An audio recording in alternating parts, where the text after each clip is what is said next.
Hello. Um, I've had a lot of people ask me to give an update on my status, my health, explain what LAM is, and kind of give the status of lung transplant. So I'm going to try and do that real quick. Um, so basically, right now I really don't have an update on the LAM. I don't see my LAM doctor or my regular pulmonologist until September. And in September, I know I will be having a lot of labs done. Actually, I have to go get some labs done today as well. I'll have a lot of labs done, and I'll be having a pulmonary function test and another walking test. The walking test is to determine the oxygen. Do I need to be decreased or increased, or can I be taken off of it altogether? I will say, when I came home from the hospital, I was on 4 liters. I'm now on 2 liters, so if it goes the way I hope it goes, maybe I'll be off of it. But at the same time, I do have to say it's comforting because I'm so short of breath, so it's like a security blanket almost to have it. And right now I know that they wouldn't take me off of it because I have to keep track of my blood oxygen, and when I walk, it goes into the 80s, between 84 and 87. So still it wouldn't be ready. And I kind of think that's how it's been for a while. I've had some real, that's been one of my main first symptoms was shortness of breath, and it's been severe sometimes. But I really don't. The newest update, I believe, was I have something in my lungs called diffuse alveolar hemorrhaging, which is the bleeding in my lungs, which it's been causing my lungs to deteriorate. Now the LAM will cause my lungs to deteriorate as well, but right now I'm considered to have mild LAM, so that's not what's causing the problem right now. Right now the biggest problem is, it is causing problems, but the biggest problem is the diffuse alveolar hemorrhaging. So what the LAM doctor sent away my pathology to the Mayo Clinic in Arizona, and they discovered that what's happening is that the LAM cells are busting into my blood vessels, basically acting like an autoimmune disease, even though this is not an autoimmune disease. So the good news is that we do know now where it's coming from, and also that it is LAM related. It's not something totally different, because for a while they've been thinking I've had 2 autoimmune diseases, or not autoimmune diseases, 2 different lung diseases. So it's all related to the LAM, so that's good news, so that I don't have 2. He said it's very rare for it to do that, and he's never seen that before, but he's heard of it, but it's very rare. So that's what I'm already a very unique case in a very rare disease, so but at least we have some little knowledge of that. I did not qualify for the medication that they have. There's only one medication that treats LAM, and that's called sirolimus, and I didn't qualify for that, even though I have LAM. I guess you have to be more serious in order to have that. And I know everybody's like, well, you're not serious? Like, I never say that. And I am. But what ended up getting me the LAM, or the sirolimus, was that I have the diffuse alveolar hemorrhaging, and so that is the reason I was able to get the sirolimus. And I will say, since I've been on it, I have not had any bleeding. I have not coughed up any blood, and that is huge, because I mean, I always cough up blood, always. So that's a big improvement. And let me just tell you how nice it is not to cough up blood. Um, so as far as the lung transplant, um, basically, I've had a lot of people say, when are you having your lung transplant? When is it scheduled for? Are you on the list? And the answer to all those is no. And there's no way to know right now. Like, the lung transplant specialist told me when he came and talked to me, he came and talked to me twice, he came and talked to me twice, and then he called my doctor at home on the phone. Basically, I'm not there yet, meaning I'm not ready to be put on the list just yet. But I am, it's close enough. My lungs are deteriorated enough that that's what we need to be preparing for now, is getting me ready to be put on the list. Nobody knows when, how, soon or how long that will be. It could be, tomorrow. It could be, in a year. Who knows? So we don't really know. He said that, because you have to pass an evaluation in order to be able to get put on the transplant list. So basically right now what we're doing is they're preparing me to be able to pass that evaluation. So the biggest thing right now is the weight loss. And I have not been cleared yet to do any kind of exercising at all. So,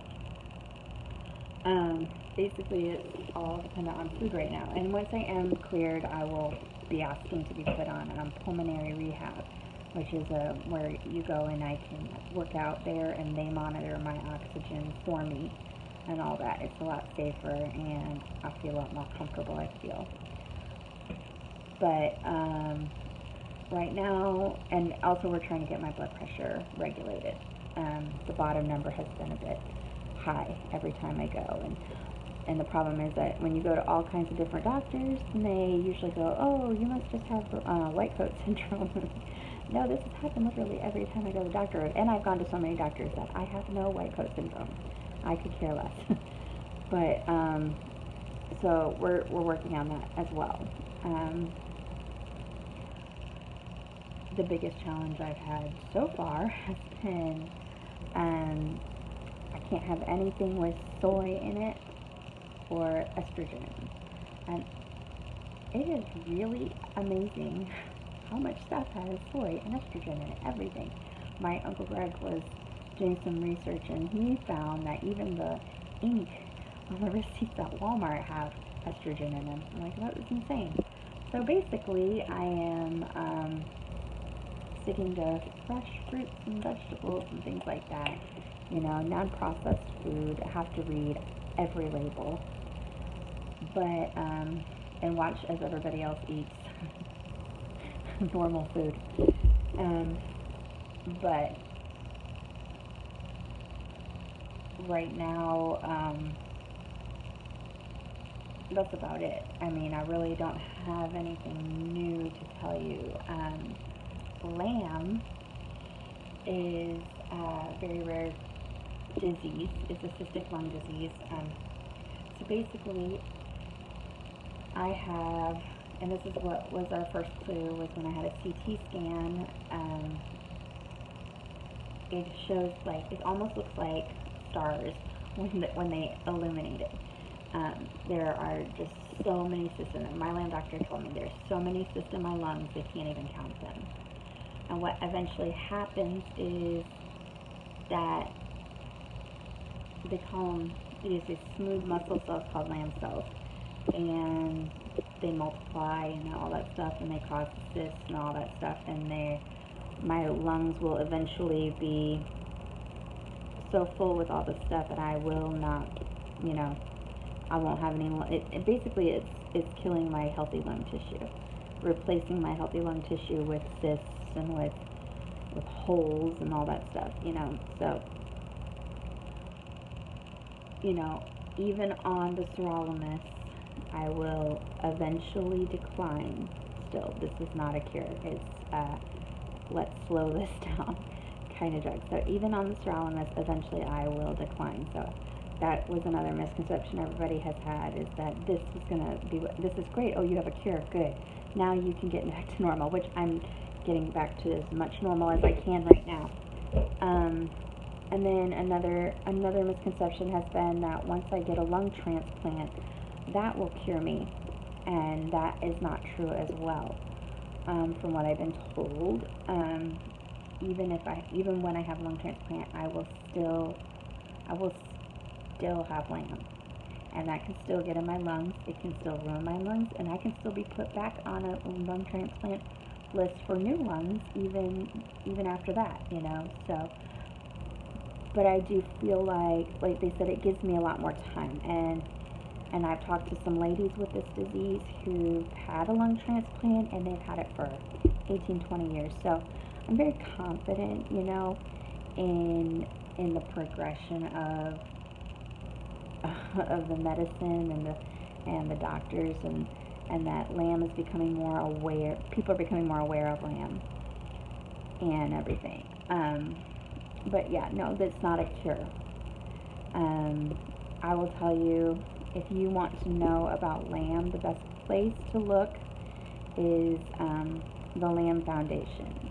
You go to the LAM Foundation, and they have every information. They are amazing. They have had to register with them once I was diagnosed, and since then I have had so much support. It's amazing. They send me regular things in the mail. They have mentors. I've been given a mentor, a lady who has had LAM, who also has LAM, who also had a lung transplant 18 years ago. So that is also, it's just a great source of encouragement and knowledge, information. It's really helped me, and it's helped Eric and the rest of my family to understand and calm our nerves, because it's scary. It's a very scary disease. This has got no cure, and it's fatal. Now I can live a very long time on it, though. So I don't know what to expect from it, and right now, so far, I feel like I'm getting the best treatment. So there's just there's a lot of stuff that even I don't know yet. I don't understand, and I'm still learning, and I've only had one visit at the LAM clinic, and I have another one is September 11th, where I will have a pulmonary function test and a bunch of labs done, and I believe I'm going to be having another walking test. But other than that, it's really all I know. And it's been, I think we've done pretty good considering it all. And it's been hard. It's hard when you're facing the unknown, and it's been hard for me. It was really hard for Eric. I had to be very strong for him for a little bit, but and my parents, and my siblings, and not only that, but my sister-in-law has been diagnosed with breast cancer, and actually she's getting ready to have a double mastectomy, so please keep her in prayer as well. Our family has had a lot on their plate lately, and my grandmother had just passed away right before Easter. So we've really not had time to breathe and recover from any of this. It's just been one thing after another. And but we do appreciate all the prayers and all the support. Y'all have been so amazing, and couldn't ask for better friends and family. And we love you all, and thank you so much for everything you've done and for being there, for all the prayers. And keep the prayers coming. We definitely can use the prayers, because this has been really rough. I will tell you, for us, you know, we lost a little boy 3 years ago, and it seems crazy it's been that long, but 3 years ago, and that still affects me very much. And Eric has a daughter, you know, and she'll be 13 this year, but I don't have any children of my own, you know, and we don't have any children together. And that's something that we wanted very much, and we were told not to get pregnant because this can progress the disease. So that's been really, for me, that was almost worse than hearing, you know, you have to have a lung transplant. So just keep me in prayer, because there's so much going on. There's so much that I still have to process and grieve and deal with, you know, and it's just one of those things that it's one day at a time. So we're really thankful for everything and for all the prayers. And I'm sorry this is so long, but I just kind of wanted to explain to everybody what was going on, and let everybody see I'm okay. I'm talking much better than I was the last video that I posted. So, but thank you all. I love you all, and have a great week.